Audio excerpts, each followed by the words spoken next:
Assalamu alaikum wa rahmatullahi wa barakatuh. Bienvenue pour cette nouvelle lecture de la ayat 38 de la sourate al-Baqarah. Je reviens vous en faire après 3 années d'absence. Alors, j'avais déjà publié cette vidéo il y a 2 jours et en fait, je l'ai supprimée pour la refaire car j'ai fait des erreurs et c'est pas possible de laisser des erreurs dans la lecture du Coran. Donc, je modifie et en même temps, je vais en profiter pour vous glisser des règles de tajwid. Alors, on va commencer avec la première lettre, donc la lettre Qaf, surmontée d'une Dhamma, donc Qu, puis la lettre Lem, surmontée d'un Soukoun, donc L, ce qui nous donne Qul. Ensuite, on a la lettre Noun avec une Fatha et un Alif de prolongation. Je vous rappelle que vous pouvez reconnaître les lettres de prolongation parce qu'ils n'ont pas d'accent dessus, donc Ne, ce qui nous donne Qul Ne, donc nous leur dîmes. Ensuite, vous avez un alif, cette fois-ci, avec un petit accent dessus, comme une vague, et ça veut dire que ce alif-là ne va pas se prononcer et qu'on va directement faire la liaison avec la lettre suivante, qui est la lettre H, surmontée d'un soukoun, donc H, et ça va nous donner la lecture suivante, Qulnah. Voyez, on n'a pas prononcé le alif. Ensuite, vous avez la lettre B, surmontée d'une kasra, donc on a Bi, puis la lettre Ta surmontée d'une Dhamma avec la prolongation Waw, donc ça nous donne To. Et puis vous pouvez voir que ici il y a la lettre Alif avec un soukoun, donc ça représente une marque de conjugaison et ce Alif ne se prononcera pas, ce qui donnera Qulnahbitu. Puis vous avez la lettre Mim avec une kasra, donc Mi. Là, ensuite, vous avez la lettre Noun avec une soukoun qui se prononce franchement, donc Min. Puis, vous avez la lettre He avec une fatha et sa prolongation qui nous donne He. Donc, Min He. Ok? Min Ha, donc d'ici. Alors, juste pour une petite précision, le Ha ici fait référence au verset précédent qui désignait en fait le paradis. Puis vous avez la lettre Jim avec un A, donc Ja. Puis vous avez la lettre Mim avec Kasra et sa prolongation, donc Mi. Donc Ja, Mi. Puis vous avez la lettre Ain avec une prolongation et en haut un Tanwin, donc Fathatain. Je rappelle que le Alif ne sert que de support.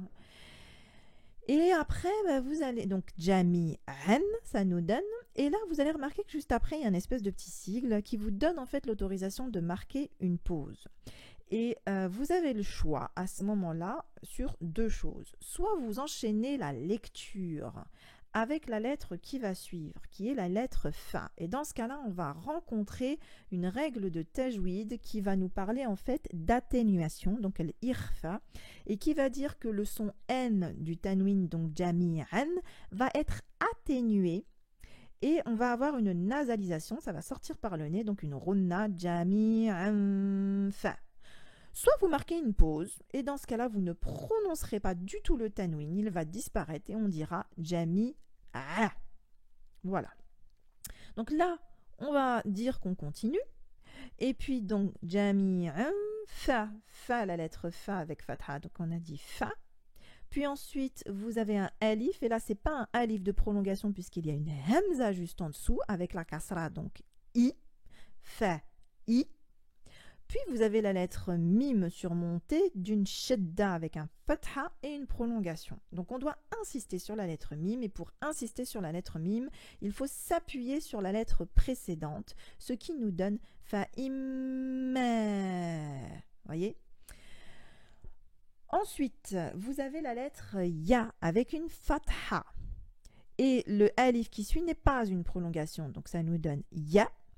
Le alif qui suit a une hamza surmontée d'une soukoun, ce qui nous donne e. Ça veut dire on fait ya. Ensuite, vous avez la lettre ta avec une kasra, puis la lettre ya avec une fatha, donc ti, et ensuite ya.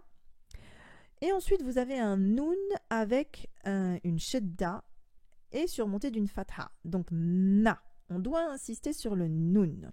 Pareil, on va s'appuyer sur la lettre précédente pour le faire et on va avoir ce qu'on appelle en tajwid une runna.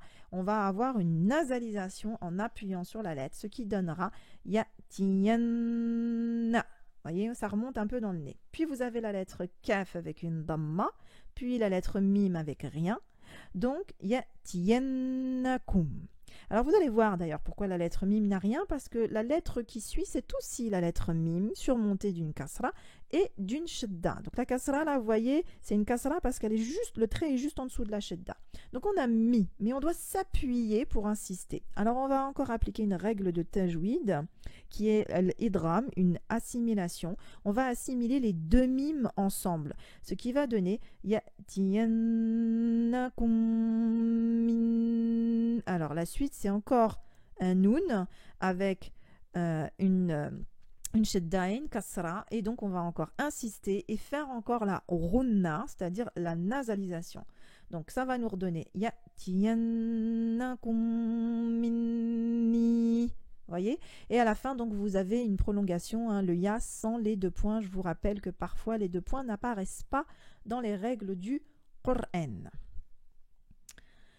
Ensuite vous avez la lettre ha avec la dhamma, donc hu, et puis la lettre del avec un alif qui sert de support pour fatha tain, donc dan. Même chose, on va se retrouver à faire encore une règle de tajwid, puisque la lettre qui suit c'est un fa avec une fatha. Donc on va faire la règle de l'irfa, donc on va faire une atténuation puisqu'on n'a pas de possibilité de s'arrêter. Donc ça va nous donner hudan fa. Vous voyez, j'ai pas collé ma lettre, ma langue en haut du palais. Puis on a la lettre mim avec un alif et encore la lettre noun sans rien dessus. Famen. Mais si la lettre noun n'a rien dessus, c'est parce qu'il y a encore une règle de tajwid, puisque la lettre qui suit, c'est la lettre ta avec une fatha. Donc on va encore faire l'irfa, l'atténuation. Ça va donner famen ta. Vous voyez? Donc la lettre qui va suivre, c'est la lettre B avec la kasra, donc bi, ta, bi, puis la lettre A avec fatha, A, tabi'a. Tabi'a, donc c'est un verbe, donc suivre, donc qui suit, donc faman tabi'a. Ensuite vous avez la lettre H avec une dhamma, donc hu. Puis la lettre del avec une fatha et la prolongation, donc da, donc ça nous donne huda. Puis vous avez, alors ici c'est pas un alif maksura, c'est un ya sur lequel on n'a pas mis les points, surmonté d'une fatha, donc ça donne ya, donc hudaya. Donc hudaya, mon guide, hein, celui qui suivra donc mon guide, donc c'est Allah qui s'adresse à ceux qui sont viré en fait du paradis, puisque le minha de la première ligne faisait référence au paradis. Faman tabi'a hudayya. Ensuite on a la lettre fa surmontée d'une fatha, donc fa, suivie de la lettre lam avec une fatha et sa prolongation, donc qui est la lettre alif la, fala. Ensuite, vous avez la lettre kha surmontée d'une fatha, donc kha. Puis la lettre waw, ici, c'est pas une prolongation, vous avez un soukoun dessus, donc wou, khaw. Puis la lettre fa surmontée donc du dammatain, donc khawfun. Et là, on prononce bien le tanwin khawfun parce que la lettre qui suit est un ain. Donc, il y a 6 lettres dans le cas où on prononce clairement la lettre nun. C'est la règle du idhar, donc la non-nasalisation. Donc, devant les lettres hamza, ha, ha, kha, ain, rein, devant ces 6 lettres, le nun se prononce distinctement et vous collez bien le N sur le palais de votre langue. Donc, khawfun a, puis la lettre lem avec un fatha, donc la, puis la lettre ya avec soukoun, donc yi, puis la lettre ha avec kasra, donc hi, puis la lettre mim avec soukoun, donc m, a, la, yi, him, alayhim, donc sur eux. Wa, donc la lettre wa avec fatha, puis la lettre lam avec fatha et sa prolongation, ça veut dire la, wala, donc et pas, c'est pour la négation. Ha avec damma, donc hu, mim avec soukoun, donc donc hum sur e, ya avec fatha, donc ya, ha avec soukoun, donc h, yah, zay avec fatha, donc za, nun avec damma et la prolongation, donc nou, puis nun avec rien du tout, donc yahzanoun, yahzanoun. Donc voilà pour la première lecture et le début des règles de présentation de quelques règles de tajwid, parce que je le rappelle encore une fois, je ne suis pas un professeur d'arabe, hein, j'insiste, je suis une élève comme vous qui apprend et qui partage avec vous. C'est très important pour moi de vous le dire chaque fois parce que je fais mon possible pour ne pas faire d'erreur, mais je ne suis qu'un être humain, donc pardonnez-moi si j'en ai fait et si j'en fais, et qu'Allah me pardonne aussi. Donc je vais vous donner la traduction approchée qu'il y a dans le Coran. Donc nous dîmes, descendez d'ici, vous tous, toutes les fois que je vous enverrai un guide, ceux qui le suivront n'auront rien à craindre et ne seront point affligés. Donc on va refaire une lecture plus rapide, toujours en appliquant les règles de tajwid. Je ne vais pas vous les répéter, je vais juste faire la lecture plus rapidement et ensuite ça sera à vous de vous entraîner, Inch'Allah. C'est parti. Donc, قُلْنَا اهْبِطُوا مِنْهَا جَمِيعًا. Là, je marque ma pause. Vous avez vu, j'ai pas mis le tanwin. فَإِمَّا يَأْتِيَنَّكُم مِّنِّي هُدًى فَمَن تَبِعَ هُدَايَ فَلَا